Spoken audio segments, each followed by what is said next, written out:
Dear students, a very warm welcome to all of you in my today's lecture of marketing management. In today's lecture, we will discuss upon the topic advertising, its concept, features and objectives. तो सबसे पहले हम बात करेंगे about the component of promotion mix. Topic आपका यहां से start होता है। प्रमोशन मिक्स के मेन कंपोनेंट्स में से सबसे पहला रहता है एडवर्टाइजिंग, दूसरा है इसके अंदर पर्सनल सेलिंग, तीसरा है सेल्स प्रमोशन, चौथा है इसके अंदर पब्लिसिटी, पांचवा है पब्लिक रिलेशंस। तो ये कुल मिला के 5 कंपोनेंट्स हमें प्रमोशन मिक्स के डिस्कस कर रहे हैं। आज के लेक्चर में मैं आपसे डिस्कस करूंगा सबसे पहला component and this is about the advertising. तो पहले हम बात करेंगे what is the concept of advertising.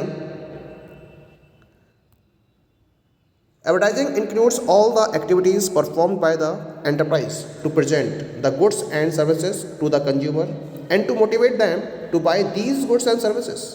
It is non-personal form of communication which is paid for by the marketer to promote his goods and services। यानी कि हर एक marketer क्या चाहता है, अपने गुड्स और सर्विसेज को ज़्यादा से ज़्यादा क्वांटिटी में सेल करना चाहता है। तो अपने गुड्स एंड सर्विसेज के रिगार्डिंग, उसको प्रेजेंट करने के रिगार्डिंग जितनी भी एक्टिविटीज़ परफॉर्म की जाती हैं उसको हम एडवर्टाइजिंग में इंक्लूड करती हैं। इनका पर्पज़ होता है कंज्यूमर्स को मोटिवेट करना कि वो उनके द्वारा प्रोड्यूस किए गए गुड्स एंड सर्विसेज को परचेज करें। ये एक तरीके से कम्युनिकेशन की नॉन पर्सनल फॉर्म होती है जिसके लिए मार्केटर अपनी तरफ से पेमेंट करता है और इसके लिए उसका ऑब्जेक्टिव होता है अपने गुड्स एंड सर्विसेज को प्रॉपरली प्रमोट करना। This is one of the way for the marketer to provide full information about new product and prevents in following the sales of old products and establishing the goodwill of business. तो बहुत सारे purpose रहते हैं advertising के। एक तरीका होता है मार्केटर्स के लिए जिसके बेसिस पर अपने और अपने प्रोडक्ट के बारे में कंज्यूमर्स को फुल इन्फॉर्मेशन अवेलेबल कराई जाती है एडवर्टाइजिंग के मीडियम से, और इसके साथ साथ जो पुराने प्रोडक्ट्स कंपनी बेच रही है उसकी सेल्स को गिरने से बचाया जाता है, और इसके साथ साथ अपने बिजनेस की गुडविल को एस्टेब्लिश करने के लिए भी कंपनी एडवर्टाइजिंग का प्रॉपर यूज़ करती है। Now we come to the some of the definitions of advertising. The very first definition is according to American Marketing Association. इनके according advertising has been defined as any paid form of non-personal presentation and promotion of ideas, goods and services by an identified sponsor. The medium used are print, broadcast and direct. तो American marketing association के according advertising का मतलब होता है कोई भी non personal presentation की form जिसके लिए जो मार्केटर है वो पेमेंट कर रहा है और उसके बेसिस पर वो अपने आइडियाज़, गुड्स एंड सर्विसेज को प्रॉपरली प्रमोट कर रहा है। डिफरेंट टाइप के मीडियम्स यूज़ किए जाते हैं इसमें, जैसे कि प्रिंट, ब्रॉडकास्ट और डायरेक्ट, और उसके बेसिस पर प्रोडक्ट को प्रॉपरली प्रमोट किया जाता है। तो हम इस पर्टिकुलर टूल को एडवर्टाइजिंग का नाम देते हैं। ऐसे एक और डेफिनेशन है that was given by William J Stanton. इनके according advertising consists of all the activities involved in presenting to a group a non-personal, oral or visual, openly sponsored message regarding a product or service or idea. This message is called advertisement and is disseminated through one or more media and is paid for by the identified sponsor. तो बहुत clear सी definition दे रखी है William J Stanton ने। इन्होंने बोला कि वो सारी एक्टिविटीज़ जो किसी एक ग्रुप को प्रेजेंट करने के पॉइंट ऑफ व्यू से फॉलो की जाती हैं, जो नॉन पर्सनल नेचर की होती हैं, ओरल या विजुअल हो सकती हैं, ओपनली स्पॉन्सर्ड मैसेज उसके अंदर इंक्लूड किया जाता है जो एक पर्टिकुलर प्रोडक्ट या सर्विस या आइडिया के रिगार्डिंग होता है। तो हम इस टाइप के मैसेज को एडवर्टीजमेंट का नाम देते हैं और इसको एक या एक से ज़्यादा मीडिया का यूज़ करते हुए डिसेमिनेट किया जाता है और इसको आइडेंटिफाइड स्पॉन्सर के द्वारा पेड भी किया जाता है। तो इस पर्टिकुलर मैसेज को हम एडवर्टाइजमेंट या एडवर्टाइजिंग का नाम देते हैं। That is clear. Now we come to the different features of advertising. तो here we come to the different Features of advertising. The very first one is the provides information. Second one is the paid communication. Third one is the non-personal presentation. Fourth one is the publicity. Fifth one is the for persuasion. Sixth one is target oriented. Next one, creativity. Come to the very first, and this is provides information. The main feature of advertising is to provide information about the product to potential buyers. It provides details like features, uses, prices, benefits, manufacturer's name and instructions for using the product effectively, etc.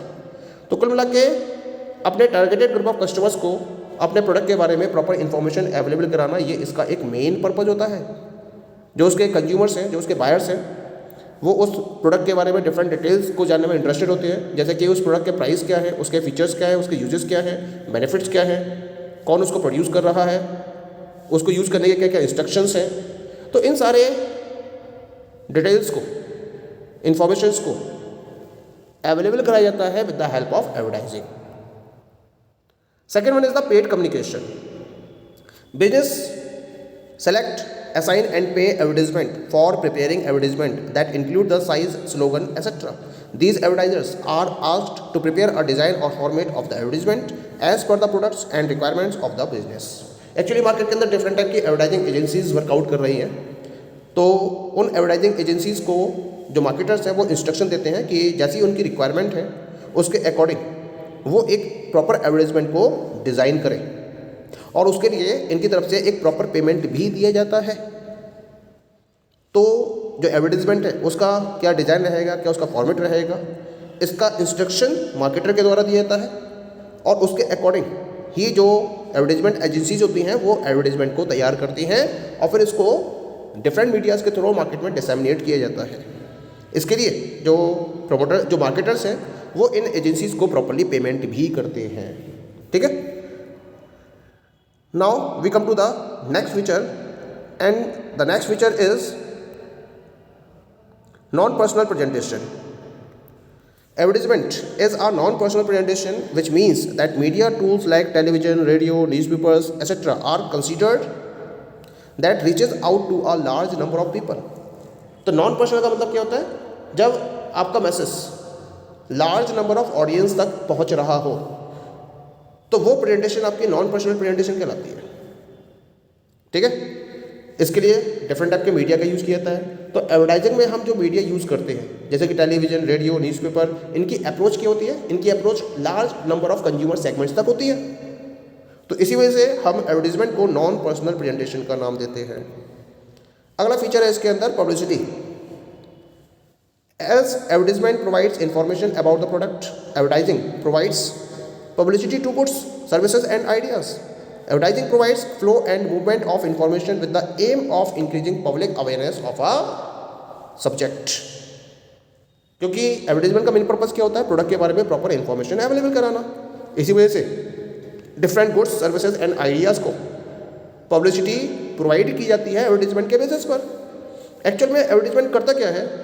ये product के flow और movement के regarding proper information public के पास available कराता है.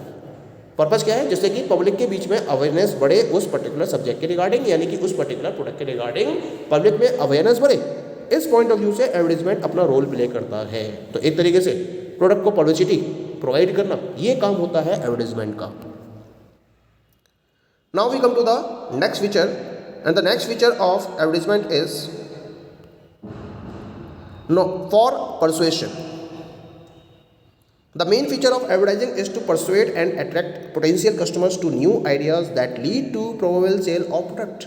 This means that the information needs to be believable and convincing that the product is better than their competitors' products. Advertisement का जो feature है वो प्रोडक्ट के बारे में इंफॉर्मेशन तो प्रोवाइड करना ही है, लेकिन इसके साथ साथ कंज्यूमर्स को परसुएट करना और उनको अट्रैक्ट करना, ये भी इसका एक मेन फीचर होता है. यानी कि प्रोडक्ट को मार्केट में इस तरह से प्रेजेंट किया जाता है, थीम इस तरह से प्रेजेंट की जाती है प्रोडक्ट की, जिससे कि कंज्यूमर्स प्रॉपर्ली अट्रैक्ट हो सके और वो कंज्यूमर्स कंपनी के प्रोडक्ट को परचेज करना शुरू कर सके. इसमें आप क्या करते हो, इन्फॉर्मेशन को इस तरह से अवेलेबल कराते हो जिससे कि कंज्यूमर्स उस पर प्रॉपरली बिलीव करना शुरू करें, वो प्रॉपरली कन्विंस हो जाए कि जो प्रोडक्ट कंपनी के द्वारा प्रोवाइड किया जा रहा है वो उनके कॉम्पिटिटर के कंपैरिजन में ज़्यादा बेटर क्वालिटी का प्रोडक्ट है। Next one is the creativity.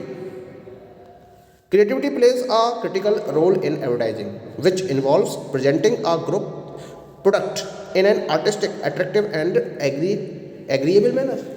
Actually है क्या, जब तक एडवर्टीजमेंट के साथ में क्रिएटिविटी इन्वॉल्व नहीं करोगे तब तक कंज्यूमर्स को आप अट्रैक्ट नहीं कर सकते। यानी कि आपको यहाँ क्या करना होता है, क्रिएटिविटी में प्रोडक्ट को एक आर्टिस्टिक, अट्रैक्टिव और एग्रीएबल मैनर में रिप्रेजेंट करना होता है जिससे कि कंज्यूमर्स उसको परचेज करने के लिए तुरंत एग्री हो जाए, कन्विंस हो जाए। The very next feature of advertising is target oriented. Advertisements are developed that caters to the needs and wants of the target customers and markets. Advertisement depict target customers and markets by relevant character, themes, props, slogans, select storylines and so on. यानी कि जो advertisements होते हैं वो target oriented होते हैं, यानी कि जो कंज्यूमर्स की नीड्स है, कैसे कंज्यूमर्स, जो आपके टारगेटेड ग्रुप ऑफ कंज्यूमर्स हैं, टारगेटेड ग्रुप ऑफ मार्केट्स हैं, उनकी नीड्स और वांट्स को ध्यान में रखते हुए ही एडवर्टीजमेंट्स को डेवलप किया जाता है। यानी कि जो एडवर्टीजमेंट्स हैं वो एक तरीके से टारगेट कस्टमर्स और मार्केट्स के relevant character, theme, props, slogans, selected story line, इसको प्रॉपरली डिपिक्ट कर रहे होते हैं। फॉर एग्जाम्पल के तौर पर जैसे कि आपने देखा होगा मार्केट के अंदर प्रोटीन हेल्थ ड्रिंक्स को प्रेजेंट करने वाली कंपनीज हैं, हॉर्लिक्स हैं, कॉम्प्लान हैं। ये क्या करती है, ये अपना एक टारगेट सेट करे हुए हैं। जो यंग अर्बन इंडिया है उसके अंदर जो चिल्ड्रन हैं उनको रिप्रेजेंट करते हुए ये अपने एडवर्टीजमेंट को डिज़ाइन करती हैं और ये दिखाती हैं कि उनके हेल्थ ड्रिंक को कंज्यूम करने की वजह से बच्चे पढ़ाई में अच्छे हो जाते हैं, स्पोर्ट्स में एक्सेलेंट हो जाते हैं और कंपटीशन को टैकल करना उनके लिए आसान हो जाता है। तो इस तरह से जो एडवर्टीजमेंट्स होते हैं वो टारगेट ओरिएंटेड होते हैं। So these all are the different features of advertisement. Now we come to the next topic and this is about the objectives of advertisement. तो कुछ पर्टिकुलर ऑब्जेक्टिव्स हैं एडवर्टीजमेंट के, क्योंकि फंडामेंटल पर्पस क्या होता है एडवर्टीजमेंट का, किसी प्रोडक्ट, सर्विस और आइडिया को सेल करने। लेकिन इसके साथ साथ मॉडर्न बिजनेस एंटरप्राइज के पॉइंट ऑफ व्यू से इसके कुछ पर्टिकुलर स्पेसिफिक ऑब्जेक्टिव्स भी हैं जिनको हम शॉर्ट में यहाँ डिस्कस करेंगे। The very first objective is to introduce a new product by creating interest for it among the productive customers. कोई एक नया प्रोडक्ट लॉन्च करना है मार्केट में, उसको इंट्रोड्यूस करना है, तो उसके लिए आप एडवर्टीजमेंट का यूज़ कर सकते हैं और उसके बेसिस पर अपने प्रोस्पेक्टिव कस्टमर्स के बीच में एक उस प्रोडक्ट के रिगार्डिंग इंटरेस्ट भी क्रिएट कर सकते हैं। Next one is to support personal selling programme. Advertising may be use to open customers doors for salesman. क्योंकि कंपनी क्या करती है, अपने पर्सनल सेलिंग प्रोग्राम्स को भी रन करती हैं, तो उस पर्सनल सेलिंग प्रोग्राम्स को प्रमोट करने के लिए, सपोर्ट करने के लिए भी हम एडवर्टीजमेंट का यूज़ कर सकते हैं। क्योंकि जब आप एडवर्टीजमेंट के बेसिस पर मार्केट में प्रोडक्ट को प्रमोट करते हो तो आपके जो सेल्स पर्सन्स हैं उनको प्रोडक्ट को सेल्स करना बहुत ज़्यादा आसान हो जाता है on the basis of the advertisement. Next one is the to reach people inaccessible to salesman. जहां आपके सेल्समैन नहीं पहुंच पा रहे हैं उन एरियाज में आप एडवर्टीजमेंट के बेसिस पर भी पहुंच सकते हो। ये सबसे बड़ा एडवांटेज है एडवर्टीजमेंट का, क्योंकि इसकी अप्रोच क्या होती है, लार्ज नंबर ऑफ कंज्यूमर्स पर होती है, क्योंकि एक नॉन पर्सनल प्रेजेंटेशन होता है। तो इसी वजह से जहां सेल्समैन नहीं पहुंच पा रहे हैं वहां एडवर्टीजमेंट की अप्रोच रहती है। Now we come to the next feature, next objective, to enter a new market और attract a new group of customers. आपको नई मार्केट में एंटर करना है या नए ग्रुप ऑफ कस्टमर्स को कैप्चर करना है तो भी आप एडवर्टीजमेंट की हेल्प ले सकते हो। इसके अलावा next one is the to light competition in the market and to increase the sales as seen in the fierce competition between Coke and Pepsi। यानी कि मार्केट में अगर कंपटीशन बहुत टफ है तो उस टफेस्ट सिचुएशन से फाइट करने के लिए और उस टफेस्ट सिचुएशन में अपनी सेल्स को इंक्रीज करने के लिए आप एडवर्टाइजिंग को एज अ टूल यूज़ कर सकते हो। जैसे कि आपने देखा होगा कोक और पेप्सी, ये एक बहुत बिगेस्ट कॉम्पिटिटर है मार्केट के अंदर, और एडवर्टाइजमेंट का इनके द्वारा प्रॉपर यूज़ किया जाता है अपने प्रोडक्ट्स को सेल करने के लिए। Next one is the to enhance the goodwill of the enterprise by promising better quality products and services. आप अपनी एंटरप्राइज की गुडविल को भी एनहेंस कर सकते हो एडवर्टाइजमेंट के बेसिस पर, क्योंकि इसके बेसिस पर आप बता सकते हो कि आप जो प्रोडक्ट्स अवेलेबल करा रहे हो वो बेटर क्वालिटी प्रोडक्ट्स और सर्विसेज है, और इससे क्या होगा, आपकी गुडविल भी एनहेंस होती चली जाएगी। Next one is the to improve dealer relations. Advertisement supports the dealers in selling the product. Dealers are attracted towards a product which is advertised effectively.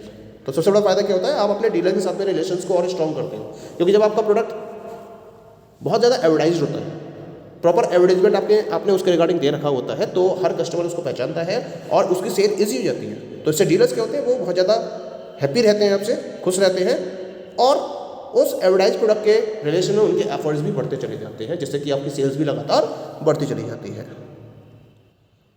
The last one is the to warn the public against imitation of an enterprise product.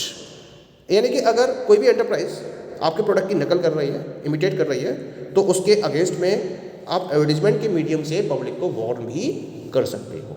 Okay, so these all are the different objectives of advertisement. Okay, thank you.